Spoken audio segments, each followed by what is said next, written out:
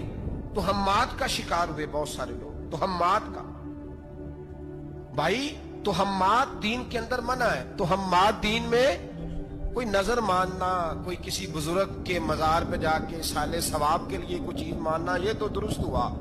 لیکن غیر شرعی نظریں مان لینا کہ میں آ کے گرد چکر لگاؤں گا، میں جناب وہاں جا کے یہ والا تماشا کروں گا، میں دھاگا باندھوں گا، میں رسا کاٹوں گا، میں وہاں گندے ہو سے پانی پیوں گا، ان کی شریعت اجازت؟ یہ تہمات ہیں، بدشگونی ہے. دین میں ان کی کوئی گنجائش؟ آپ نظر ماننے سے پہلے بھی کسی عالم سے رابطہ کریں کہ میں منت مانگنے لگاؤں تو کیسے ماننی چاہیے کا طریقہ پوچھیں. ایسے ہی غلط چیز کی منت تھوڑی مان لی جائے گی. بہرحال آمدہ امبر سے مطلب حضرت ابراہیم کے لیے آگ جلائی گئی. 45 فٹ اونچی آگ ہے، پرندہ بھی اوپر سے گزرتا ہے تو نیچے گر جاتا ہے جل کے. اتنے دن لگا کے آگ جلائی گئی. اب حضرت ابراہیم کو جلایا جانے لگا ہے. یہاں تو موجیں ہیں نا، جو کسی ادارے کا سربراہ ہے اس کے لیے موج ہے، کسی جگہ آفیسر بن گیا تو موج ہے. پیر صاحب کے لیے موج ہے, علامہ صاحب کے لیے موج ہے, خطیب صاحب کے لیے موج ہے, جلنا کس کو پڑتا ہے؟ وہ علی کوئی نہیں رہا اللہ ماشاءاللہ. وہ لوگ گزر گئے جو تکلیفیں سہ کے کام کرتے تھے, گزر گیا زمانہ. حضرت سیدنا ابراہیم علیہ السلام کو جلایا جانے لگا ہے تو اب اتنی بڑی آگ ہے تو ڈالے کیسے؟ شیطان نے تجویز دی کہ منجنیق بناؤ, منجنیق, بڑے بڑے بانس باندھ کے ان کے نیچے رسا باندھو. وہ جس طرح جھولنے کے لیے جھولا بنایا جاتا ہے, اس طرح ایک منجنیق پرانے زمانے میں اس میں پتھر رکھ کے پھینکے جاتے تھے دشمنوں پہ. وہ منجنیق بنائی گئی کہ دور سے حضرت ابراہیم کو پھینکیں گے. ہاتھ حضرت ابراہیم کے باندھ دیے, پاؤں مبارک باندھ دیے, پوری زمین پہ ایک نام لینے والا خدا کا. اور اس کو آج رسیوں میں جکڑا ہوا ہے. جب پھینکا جانے لگا نا آگ میں تو حوریں رونے لگی, فرشتے تڑپنے لگے, اے اللہ یہ کیا ہونے لگا ہے؟ ایک تیرا خلیل اور وہ بھی آگ میں. فرمایا جاؤ جا کے اس سے کہو اگر تمہاری مدد لیتا ہے تو اسے بچاؤ. ہوا کا فرشتہ آیا, کہا ابراہیم اگر تو کہے. او بھائی ان چیزوں کو کہانی سمجھ کے نہ سنا کریں, یہ داستان نہیں, یہ وہ طریقے ہیں جو ہمارے رسول نے ہمیں اپنانے کا حکم ارشاد فرمایا ہے. جو عقیدے, یہ وہ نظریات ہیں جو ہمیں اوڑھنے کو کہا گیا. اپنے رب کریم کی رضا پہ راضی رہنے کے یہ وہ خوبصورت مواقع ہیں صوفیاء نے جن کو بنا کر سمجھا کر ہم تک پہنچایا ہے. یہ ہے اہل طریقت کی باتیں. وہ کہتے ہیں یار جس حال میں رکھے راضی رہنا ہے. حضرت ابراہیم علیہ السلام کو پھینکا جا رہا ہے, فرشتہ آیا, اے اللہ کے خلیل اگر حکم دو تو اتنی ہوا چلاؤں کہ نمرودی جل جائیں سارے, آگ ان پہ پھینک دی جائے. آپ نے فرمایا تو جا, تجھ سے مجھے کوئی کام نہیں. تھوڑی دیر کے بعد پانی کا فرشتہ آیا, کہا حضور اتنی بارش برساؤں گا کہ آگ بجھ جائے گی. فرمایا تو جا, تجھ سے کوئی کام نہیں. اب جب منجنیق میں رکھ دیے گئے, آگ میں جانے کا لمحہ ہے, تیاری ہے, حضرت جبریل امین حاضر خدمت ہوئے. کہا ابراہیم کوئی حاجت؟ فرمایا تجھ سے کوئی نہیں. کہا چلو مجھ سے نہیں تو رب کریم سے ہی بات کر لو, مجھے پتا ہے میں چھوٹا ہوں, آپ مجھ سے مدد کیوں لوگے, رب کریم سے ہی بات کر لیں. تو حضرت ابراہیم کہنے لگے جبریل یہ بتا, رب کو نہیں پتا اس کا خلیل کس حال میں ہے, اسے نہیں پتا میں کس حال میں ہوں, میرے ہاتھ بندے ہیں, پیر بندے ہیں آگ میں, اسے نہیں پتا. بتایا تو اسے جاتا ہے جس سے خبر نہ ہو. تو اگر اسے پتا ہے, اگر وہ جلانے پہ راضی ہے تو میں بھی جلنے کو تیار ہوں, میں تیار ہوں, میں تیار ہوں. اسے کہو ٹھیک ہے. حضرت سیدنا ابراہیم علیہ السلام کو منجنیق میں ڈال کے جو پھینکا آگ میں, یا نار کونی بردم و سلامن علی ابراہیم, اللہ نے فرمایا اے آگ میرے ابراہیم پہ ٹھنڈی بھی ہو جا اور سلامتی والی بھی ہو جا. حضرت ابراہیم کو دو فرشتوں نے بٹھا دیا زمین پہ, پھول کھلے ہیں, کونپلیں مہک رہی ہیں, کلیاں خوشبو دے رہی ہیں. حضرت ابراہیم نے سر سجدے میں رکھ دیا, سبحان اللہ والحمد للہ ولا الہ الا اللہ واللہ اکبر. حضرت ابراہیم اللہ کی تسبیح پڑھنے لگے, رب کریم کا شکر بجا لانے لگے. نکلے وہاں سے, کچھ دن گزر گئے, نکلے, حکم ہو گیا ابراہیم علاقہ چھوڑ دو. حضرت ابراہیم علیہ السلام وہاں سے نکل کے مصر آئے, چچا کے پاس ٹھہرے. انہوں نے اپنی بیٹی جناب سارہ کا نکاح کر دیا. کچھ آگے بڑھے تو ایک ظالم بادشاہ سے ٹکرائے. اس نے ایک شہزادی, ایک بادشاہ کی بیٹی قید کی ہوئی تھی, جناب ہاجرہ نام تھا, ان کو قید سے چھڑا کے ساتھ لائے. حضرت لوط علیہ السلام بھی ساتھ. یہ 4 لوگوں کا قافلہ چلا, فلسطین میں جا کے پڑاؤ ڈالا, گھر بار چھوڑا, تبلیغ شروع ہوئی. حضرت ابراہیم کے گھر میں 2 خواتین ہیں, ایک آپ کی بیوی ہیں, ایک حضرت ہاجرہ ہے. اولاد کوئی نہیں, بڑا میوہ ہے میٹھا. گھر وہی آباد ہوتا ہے جس میں بچے روتے ہیں, گھر ہوتا ہی وہ ہے جس میں بچوں کی چنچناہٹ ہوتی ہے, بھن بناہٹ ہوتی ہے. حضرت ابراہیم نے ایک بچہ روتے ہوئے دیکھا تو آنکھوں میں آنسو آئے, کہنے لگے ربی حب لی من الصالحین, یا اللہ مجھے بھی نیک اولاد عطا کر دے. حضرت سارہ نے سن لیا, کہنے لگی ابراہیم شاید میرے بطن سے تو آپ کو نصیب نہیں, ہاجرہ سے نکاح کر لو.